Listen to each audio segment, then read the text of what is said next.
Hi, I'm Graeme Carson from RaaS Research. Today we're discussing Cash Converters International and are joined by CEO and MD Sam Budiselik. Welcome, Sam. Hi, Graham. Nice to see you. Now, it's a great time to be catching up because you and the management team are driving some pretty significant changes through the business to deliver what is a very clearly stated growth strategy. But before we get into the details of that, I think most people are very aware of the Cash Converters brand and probably parts of the business, but perhaps not its size and breadth. So can you briefly explain sort of the business as to how you think about it? Yeah. Look, I think Cash is, like you say, is a brand that people know probably over time have sort of got a perception of the brand and the business. And the business really started as a retail buy-sell business that then added on some pawnbroking to provide sort of cash to customers and grew through a franchising model in Australia. And when we sort of fast forward to today, the genesis of the business still remains the retail store operation is important to us, but we've sort of built a big personal loan business where we're providing unsecured personal loans to our customers to meet that cash need, and that's a big part of our business now. So we have our store network in Australia, about 150 stores. We've got about 30 now left franchised after we've just recently raised some money to buy a group of 29. And in the UK, we've got a similar model where we've got about 190 stores, of which we only own about 60, so more of a franchise network in the UK. And our strategy's really been, to change our lending business. Really, we've moved away from what I would say is pure subprime borrowers, where we were previously serving customers that might only have Centrelink as an income source, for example.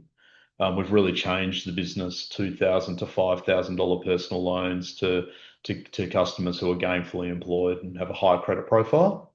So de-risked and repositioned the lending business. And we've been acquiring our franchise stores back. So as our network has been growing through our existing franchise partnerships, not new franchisees, we've been on a program for the last 4 or 5 years to buy stores back, and we've probably acquired in the UK and Australia about 120 stores now. So we're very much on that path.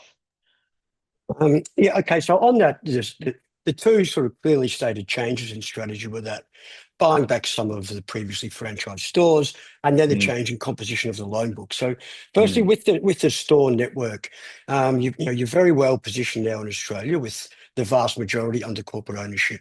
But you mm. first entered the UK, I think about 2 years ago now or so. Yep. Yeah. What's the footprint there and what's the strategy there? And how are you planning on funding that? Yeah, I think the UK, when we franchised the UK originally, we sold sort of territory licenses, and we're of the view that we could, I think of 190 total stores in the UK, we think that number could be more like 300 as a result of franchisees. UK's been in operation for 30 years, sort of buying these territories, opening a couple of stores and doing quite well, and then not growing any further. Under a corporate model, we'll expand that network and grow that network. And I think the Aussie network's a little bit similar. There's 150 stores here. We could probably have 200. And those two big corporate markets for us are really what we're focused on.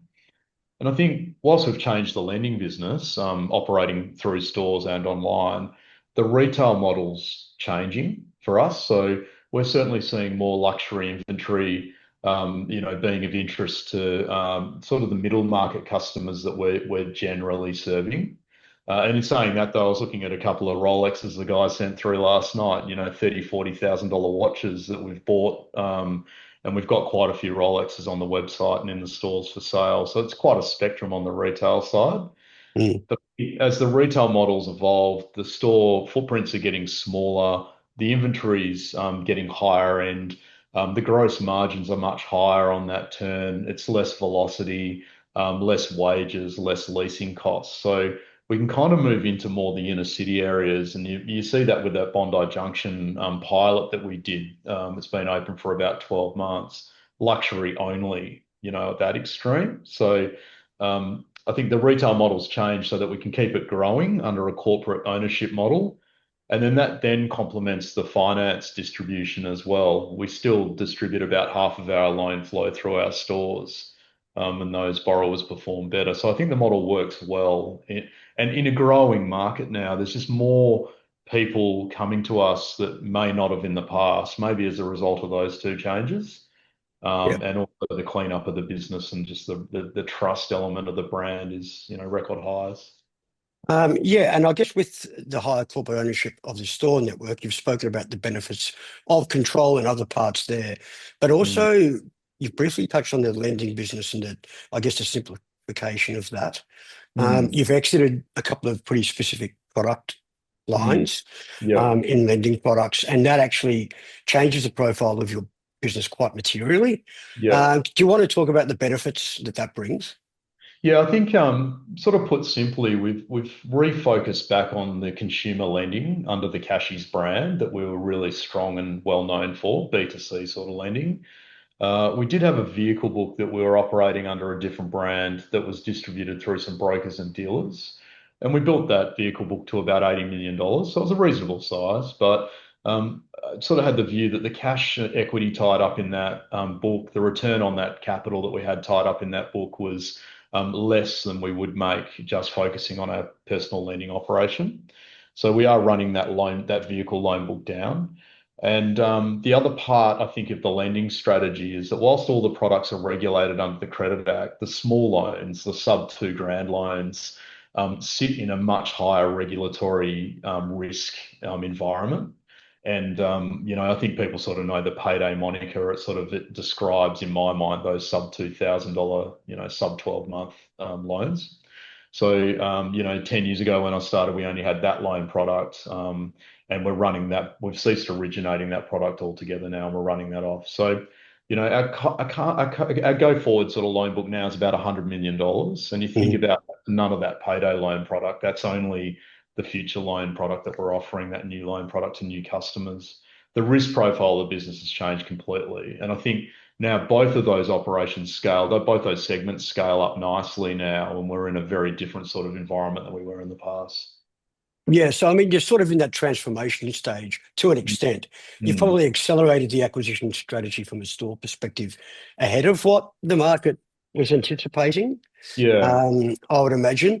And now it looks like the loan book, you have positioned the products where you want it. You've let some loan books roll off, and yeah. now you're going to maybe hit the accelerator and accelerate that part of the business. So they should be actually growing in unison. Yeah, I think our comp store sales, just from a retail perspective, we're talking sort of 10 to 12% growth year on year. So the organic growth in that part of the network is strong. Probably a function of cost of living and also, reuse, circular, people being more willing to not buy new, to buy repurpose. So the actual store segment performs well. The reposition of the loan books has sort of changed the whole profile of the business from a loss perspective, a provisioning perspective, and from a risk perspective. And there's a big market for unsecured personal loans, around that 500 credit score, sort of what, top part of subprime, maybe near prime. As the banks have moved out of that market, there's a big lending market, and that's really what we're benefiting from. And the final part, Graham, I guess, on that lending reboot is our cost of funds and our securitization arrangement for us to fund our loan books. Whilst we historically offered that payday product, certainly the banks, but many other lenders had an ESG lens on that business that was negative, and Yep. it was too hard.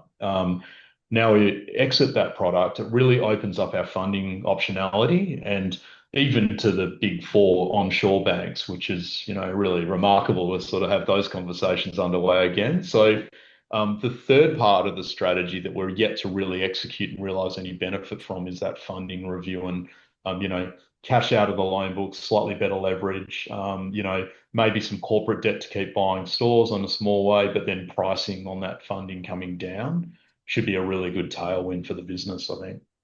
Yeah, I mean, I guess the first sign of that was the fact that you secured that Lloyd's funding out of the Mhm. UK to acquire that store network.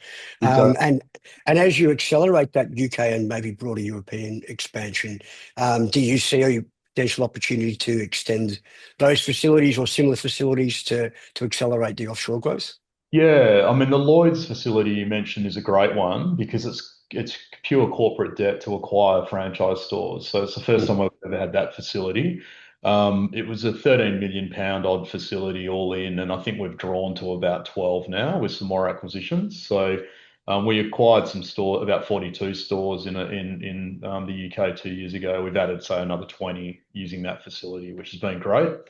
And Lloyd's loved that arrangement, and we're talking about upsizing, which is great. I think Australia is a different market.